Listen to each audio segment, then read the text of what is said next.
all go. these intros. You all are going to start doing these damn intros. Nah. There you go. Jonathan's out. Yes. I know. I'll try the McNeese approach. What's up, bitches? No.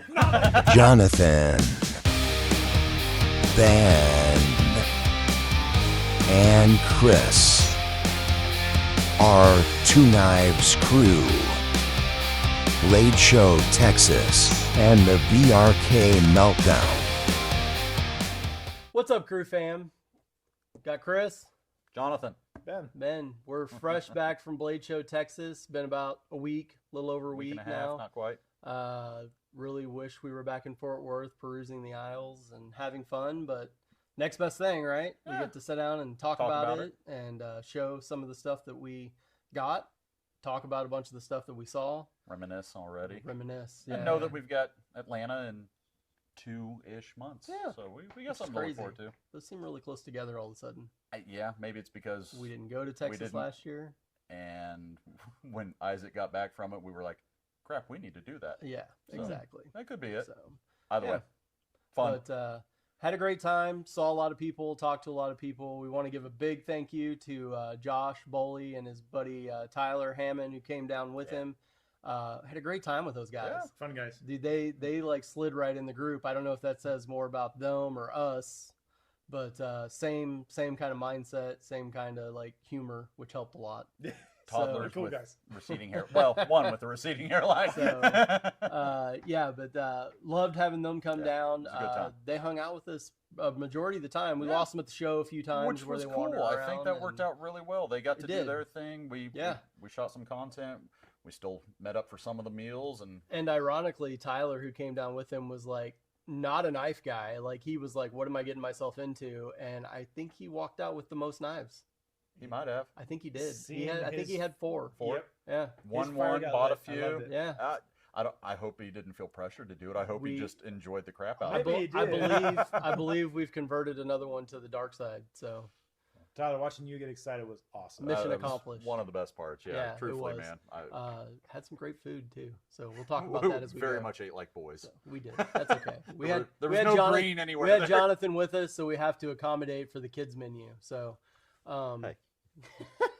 That's fair. Well, next thing we're going to skip to real quick.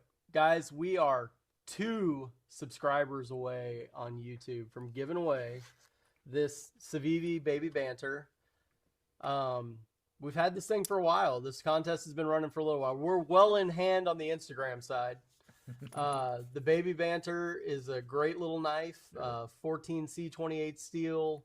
It's got the toothpick and the tweezers and the handle. Green G10 sculpted handles, got the lines in it, super grippy. Just a fun knife. Super cool little knife. So if you want to try and win a $65 EDC knife, get a couple of your friends to subscribe on YouTube. We're not above you using your wife's account, your friend's Sure. account. Just go ahead and subscribe. Go ahead. You know what? You can even make a second YouTube account. I've got a couple. It's okay. So, it works. So does that work for crew too? Sure. Yeah. Why not?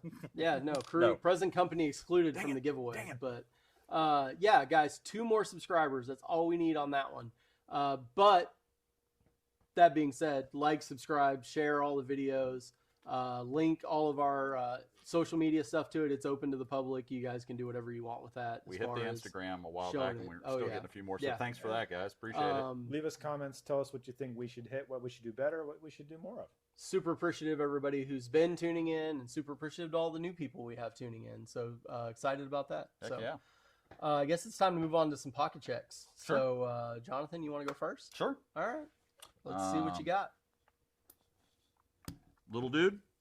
Nice. Mini baton. Nope. I'm not good about carrying it. I got that as a gift 2 Christmases ago from my wife. This is the Baton 4 Premium. It came with the cool recharging case. Yeah. I've been carrying my texturing effects on there. It's their fighter pilot looking one, and the recharging case matches. Love the little guy. I've just been carrying my Arc Pro Ultra so much that I haven't given this little guy as much love as he should have. And continuing the Olight. Oh, nice. It's the little Olight O-Pen Mini. So it's the Got a pencil you got in it. pen, Nice. or you've got pencil. Stabby looking pencil. Stabby little angry thing up top, but it does look very gothic.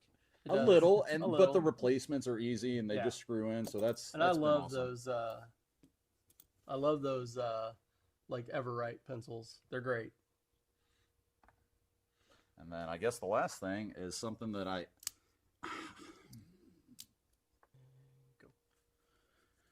it's something that's been on and off in my head for the chopping block, and I can't sell this thing because at the price point and what it does for me, it's the Hogue Misto. Yeah.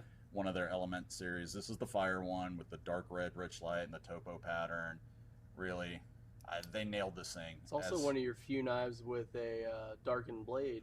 Truth, and it's their dark stone wash or whatever. So it's another one that I don't feel bad about using. Yeah. It's pretty. Comes pre-distressed. It comes pre-distressed, so I Yeah. don't have to stress over it. I see what you did there. Yeah.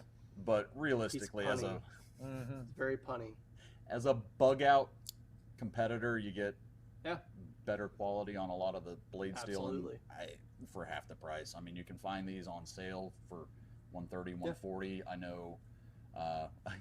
Jumping ahead to part of BladeShow, but the wood one Yeah. is what Tyler God. loved, and Yeah. it's the cool good one. tan with the green accent and a little bit lighter wash Yeah. on the distress blade. Yep. But again, rich light, Magna Cut, U.S. made, comes in a nice little pouch. Yeah. Great profile. You get a good blade length. You get good jimping, and again at that price point, I think show price on his was 160, 170. I think Yeah. that's normal I think it was retail. 168, Something like that. But Not bad. So the wood one is actually my favorite out of the Element series. It's just a good looking. That green pops with the With the neutral tan, colors they yeah. have on there. Just the so. thumb studs alone. Yeah, Well, exactly. and then to Yeah. have it the matching, because to me the wood and the is it earth There's or the wood, sand earth. or something, It's earth. There's Earth. earth, wood, water. and the earth one's Fire. a similar color to the wood, It but is. without the accent color, Right. and it just kind of it's Well, fine, and it's it an makes alright one. sense because earth is brown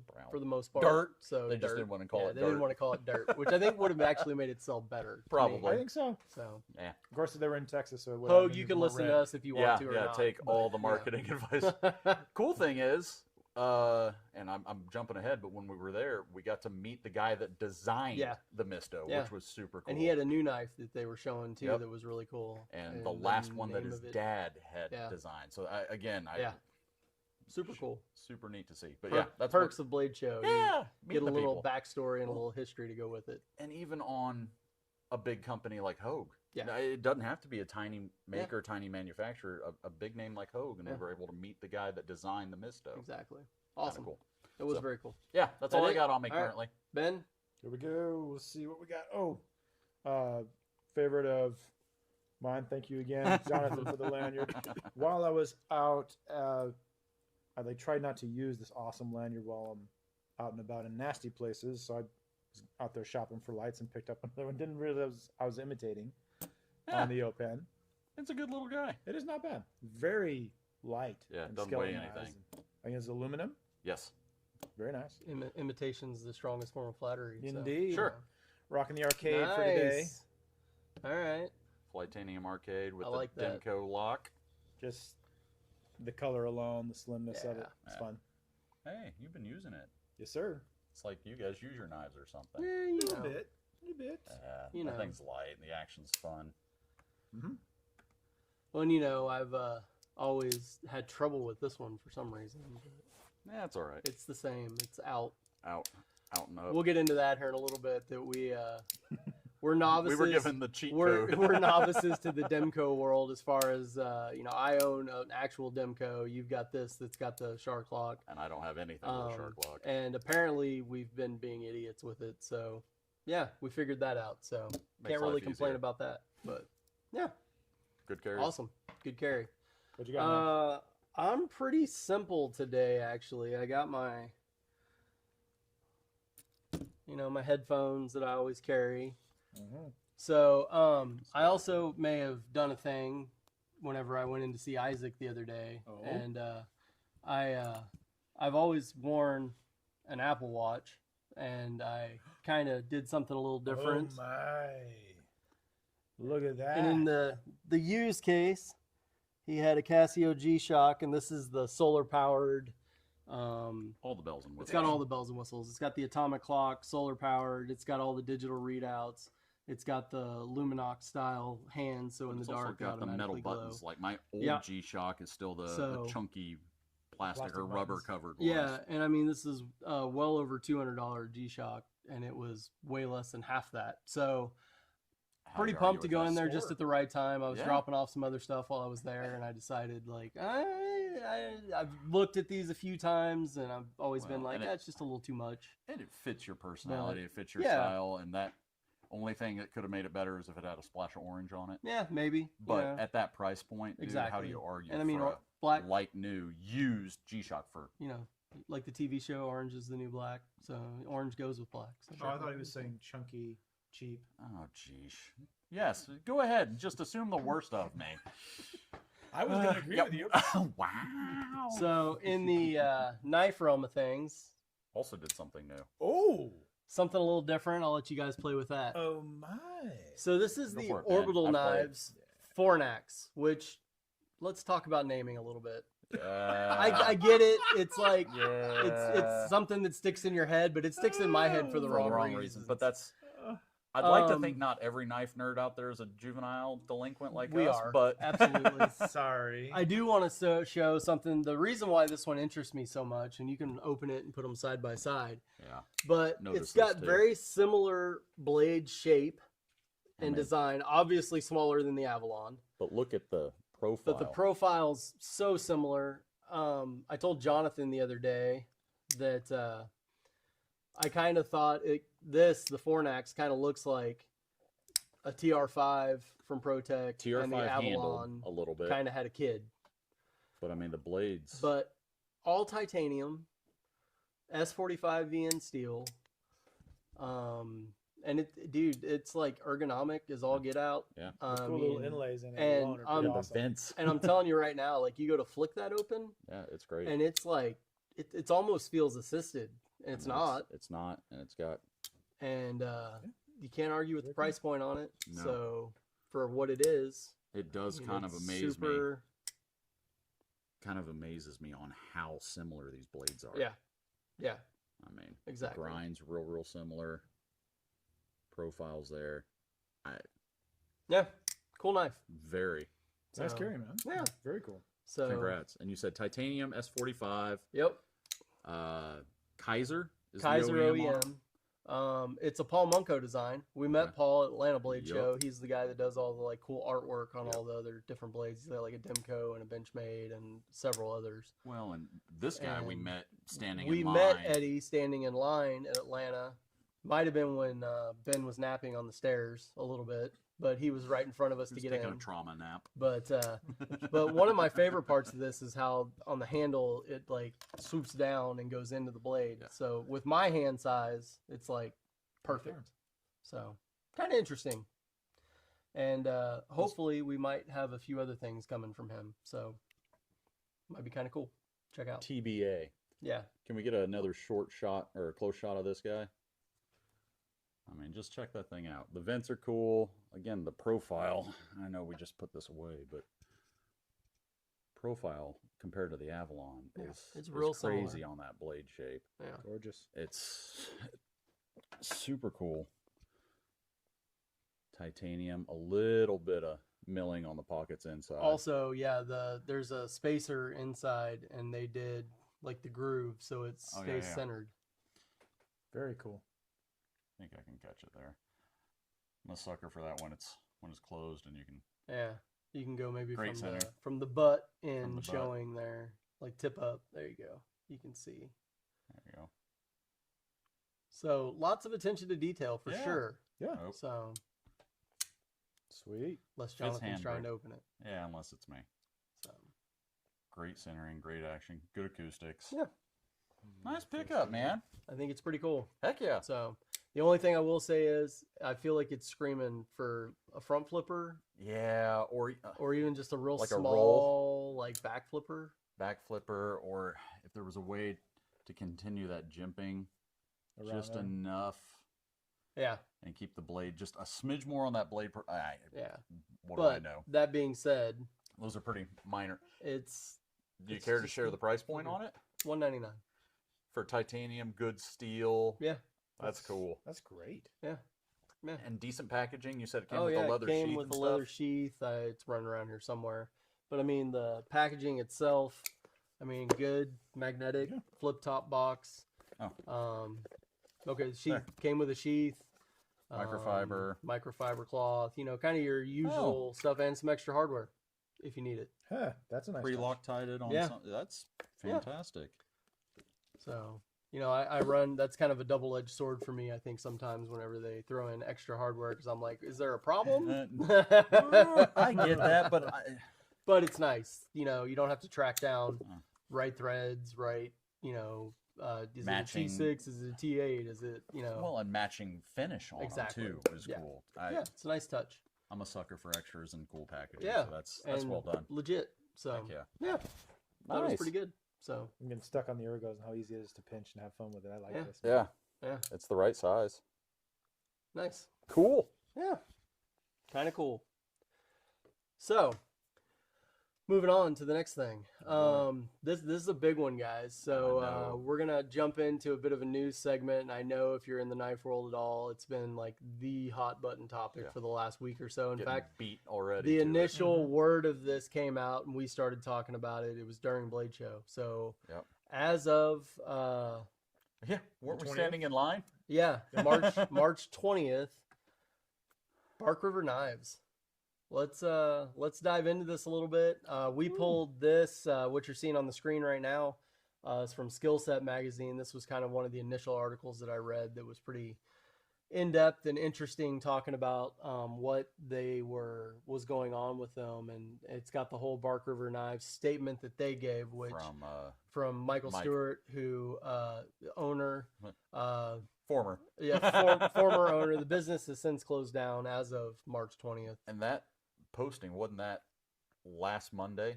Like everyone was talking about it over the weekend, and then he finally and there was a bunch of crap about that, about, dude, you've had all weekend and you're still drafting this, like and then like the crap storm. I'm going to go ahead and throw out the hot word because Ben brought it up earlier, but like the fact that he's referring to this as this blunder. This isn't. Well, for those who aren't familiar, I guess these guys at Bark River, specifically, everyone's pointing to Mark Stewart, Mike Spartan, as okay, we're having problems, we're having financial issues, creditors are calling, and the guy's just not taking the calls per staff. And apparently not just per staff, because the son and daughter are higher up in the hierarchy with the company as well. They're involved with him. He's of course, then people who supply steels and stuff aren't going to want to work with him anymore because he's not paying. So DLT Trading even steps in and this is crazy. And fronts some cash, gives the guy steel to work with, and at some point, okay, we're just going to get a bunch of Chinese steel, scrub off the label of what it is, call it, what did he call it? CPM? 154 CM and CPM 154. And that's...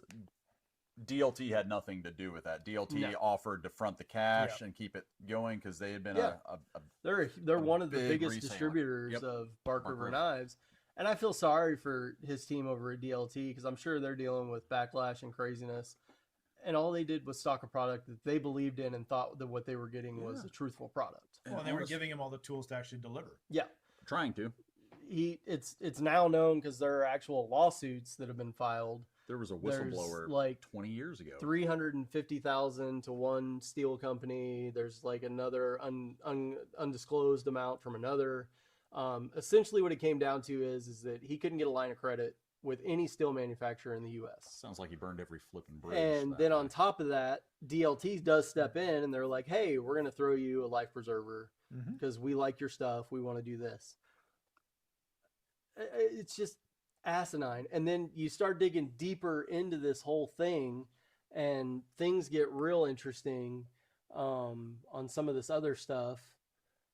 But Blade Magazine just ran a story that talks about it and how there's controversy in it and everything else.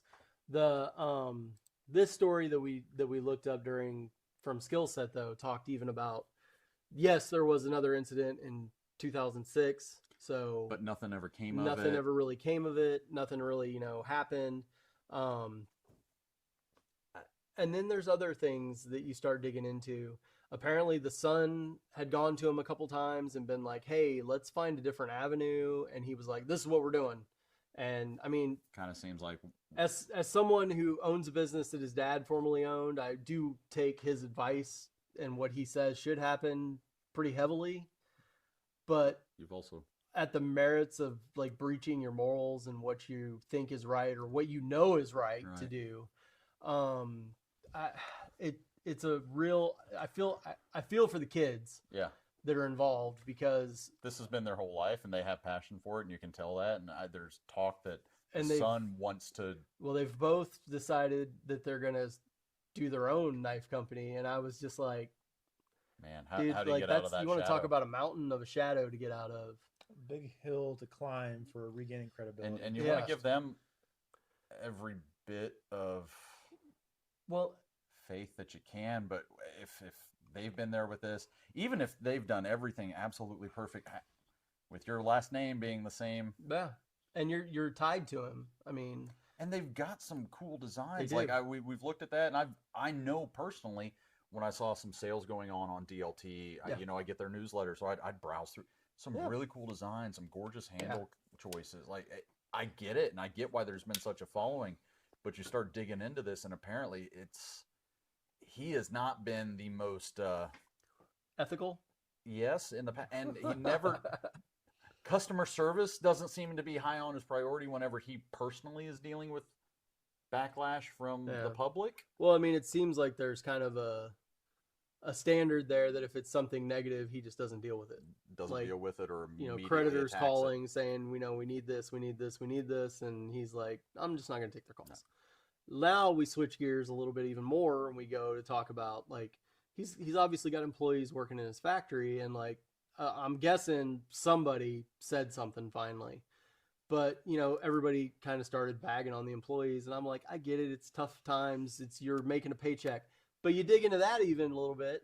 And apparently he was known and bragged about how the people he hired to come work were like vulnerable people. Wow. Like, maybe I just got out of jail and I can't find a job anywhere, and this dude's willing to pay me $18 an hour to come in and which, if you take that as is, that's cool. That's awesome. Giving these guys a chance. But bragged that wasn't about his holding motive the bag over their head and being like, they're going to do what they're going to do what I tell them to, because they can't get a job anywhere else. Because they couldn't even flip burgers at McDonald's. Right. Dude, that's not the avenue to take on this. That's like, now we're talking about character problems. Huge character problems. And, it's hard to stay positive about this, but it's an example of who you don't want to be and who you don't really want to do business with. And this also isn't bagging on people that like Bark River knives what. I mean, you guys were sold something under false pretenses. If it works for you and you're not having any issues, that's great. And again, the list that I've got that up here. It's a small list, but that's a decent chunk of models. Also, like, if we're talking character issues, if that's what he admits. If this is what he admits to, what else is bad? No, and like, don't get me wrong. There's 7 models on here, which I'll use that loosely as 7 models. There's 6 models that they make all the time.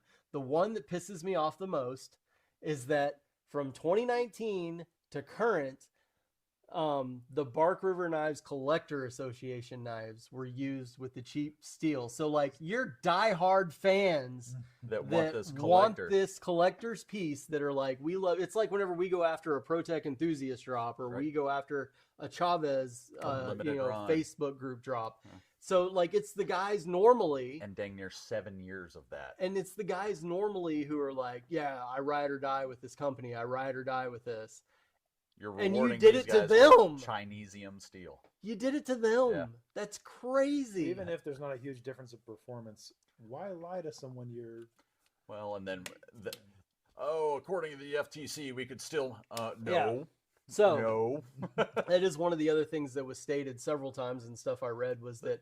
Technically. Mike was known as saying, like, well, these blades, this steel has been put through 5 different processes at our plant that show that make it qualify for USA made, which if you go to the Fair Trade Commission, that is not accurate whatsoever.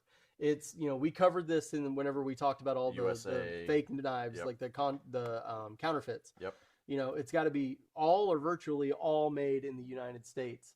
It has to be sourced in the United States. Sourced in the United If States. you're going to put the label of made in the U.S. It's not just assembled in the United States. We'll show it up here again, but like the standard is like all or virtually all means the final assembly or processing of the product occurs in the United States. All significant processing that goes into the product occurs in the United States. And all or virtually all ingredients or components of the product are made and sourced in the United States. That is, the product should contain no or negligible foreign content. Guys, we're talking about fixed blade knives. Yeah. Like 95% of the knife? No. Steel. No. That's not the important part, though. Steel. No. I mean, what's it got, an American-made pen through the handles? Maybe. I mean... It's not the epoxy. That didn't come from here. Yeah, exactly. So, a fixed blade knife is essentially like a completely CNC cut out, however you made it, like blade, tang, typically one-piece construction with handles wrapped around it. I shouldn't be this way, but the handle wood's probably Canadian oak or something. But I'm just saying, to say something goes through 5 processes, it doesn't matter. The steel came from China. Did you wash it? Did you sharpen it? Did you cut it? That doesn't change where the steel came from. Right. Or that if you're taking away 10% of this blade blank to make your profile, that doesn't change that you're cutting you're Chinese taking steel. away 10% of your blade blank, and then you're also taking away another 2% to make sure that made in China doesn't bleed through. It was stamped grinding into it. down there. So, yeah. Because from what I understand, it wasn't like steel blanks. It was actual knife cutout kits. Yep. Yeah. So, and then wasn't there evidence or at least talk that not only did they grind that away or take that away, but then restamped as made in the USA, CPM 154 or 154 processes. CM. Oh, Six there's the processes. sixth process. Or was that the so 5? Not to beat a dead horse, but like the fallout from this obviously has been huge. The other side of that coin is it also like casts this weird shadow across the entire knife community of like, who do you trust? Yeah. Are there other people doing this? Yeah. Is it happening? I'd like to believe not. Yeah. I'm sure it is somewhere. Well, what bothered me in preparing for this, I did go, I cheated. I went out to the internet and saw a bunch of other reviewers who have way more experience than I in reviewing. Yeah. And it was sad to me that a couple, or at least one, I won't name any names. Again, you all are more experienced than I am. But there's a couple who said, well, I saw these. I had some performance problems. I didn't want to say anything because I thought it would be bad for the industry was the phrase. Sure.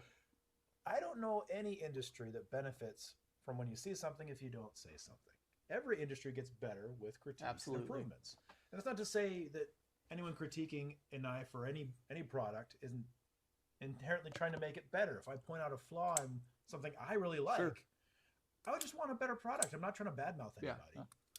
Room for growth, and not trying to throw someone under the bus. And here it is on a silver platter. Some industries pay a whole lot of money to find where the flaws are that they can improve on. Sure. So if there's a couple takeaways that I'm getting from this, one, honesty is the only policy. Sure. Be honest. Second, if you see something, say something. You're only going to improve the industry, only going to improve the product. It might hurt some feelings along the way. Well, but what you get in the end is something better, and you avoid big things like this because I have a real hard time believing that. Yeah. Like you mentioned, this happened before. Yeah. Nothing came of it. Why? Yeah. And no improvements were made. Nothing changed. Sure. I mean, I hate bringing this back, and I know you guys well enough that I know this has got to be how you taught your kids. But I mean, honesty, like you said, always the best. If you did something wrong, admit to it. I'll be a whole lot less pissed than if I find out you lied to me. Oh yeah, and don't call it a blunder. No, it's a straight lie. Blunder. It's a straight freaking swindle. It's not a blunder. That was a premeditated blunder. Then exactly. That's my biggest that makes me. And I guess what we're trying to say is that I know for a fact that like several times at tables, even at Blade Show, we were like, yeah, we really like this, but it'd be cool if it had like, whatever, XYZ, or even just the slightest little change here. Sure, and they're well within the right to say, yeah, kick rocks, newbie. Yeah, exactly. Fine. And most of the time they're like, oh yeah, that's cool. I didn't think about that or whatever. And may or may not implement whether they change it or not, whatever. It's totally up to the maker. It's not their job to please me. But they're also not like lying to us. They're like, yeah, it's my design. And exactly what Ben said. They could be like, it's my design. Shove off. How many none of them did that, by the way. No. so whether it's lip service or not, they at least had some common courtesy. I think that digs into the character thing a little bit, because 100%. whenever we go and read all these like interactions that other people had with Bark Rivers, and specifically with Michael, was that anytime anybody criticized, it was like, you're dead to me. Yeah. Like that was it.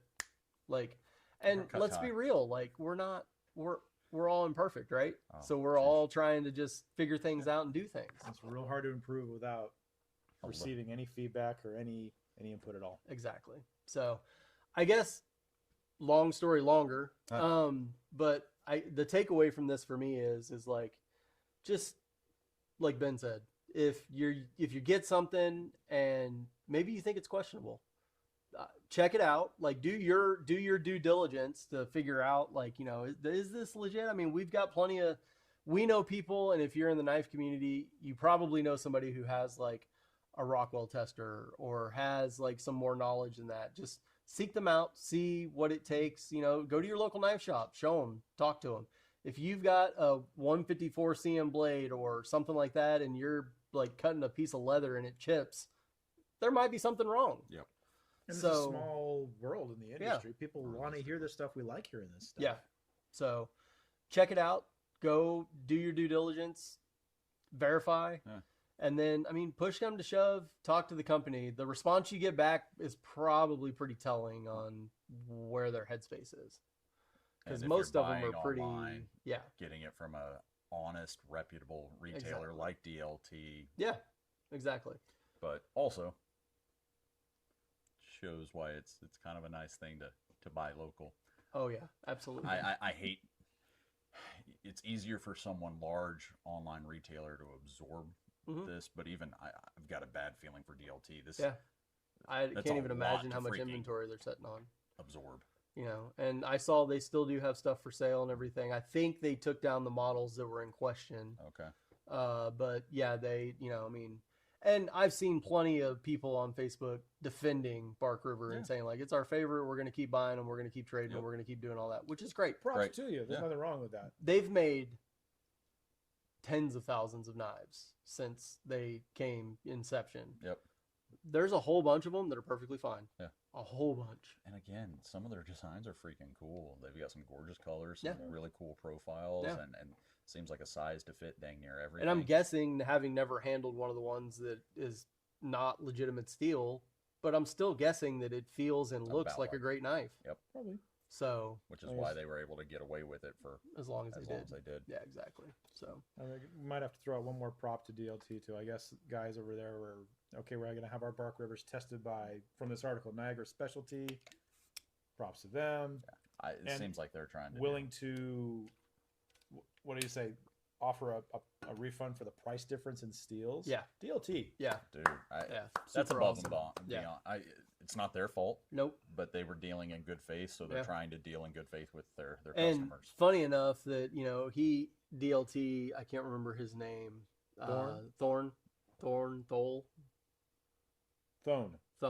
Sorry. It's his last name. Yeah. He got on and responded immediately, but he had to wait for the actual response from Bark River before he could. So I'm sure all weekend long, with Blade Show going on, everything else, he's sitting there probably like, oh, what are we going to do? What are we going to do? Yeah. Feel for this guy. And like, you as an honest business owner just trying to make, and like, I have heard damn near no complaints ever about DLT. I know I've ordered from them, and I'm talking fast shipping, exactly what they describe. And what was crazy is right before this, they had the rough winter storm. So I remember DLT posting like 5 feet of snow. Yeah. They're sorry guys, we're closed today. Like, and we're down in freaking Texas less than a week later in t-shirt and shorts while they're still trying to dig out a snowstorm. Yeah. So kudos to everybody out there in the knife world that's trying to do right by this whole situation, and kind of a big shame on you to Bark River for putting all these other people in that position. And not just Mike. Yeah. Shame on. Yeah. Yeah. The rest were either between a rock and a hard place, or Sure. it sounds like they were trying. If you're not ride or die for your dad, yeah, even if you think he's wrong. And it does sound like he was trying to mitigate some of the bad decisions. Yeah, sounds like it. Yeah. The blunders. Second part coming soon. Thanks for watching. Like and subscribe. All of us at Two Knives Crew.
us at Two Knives Crew.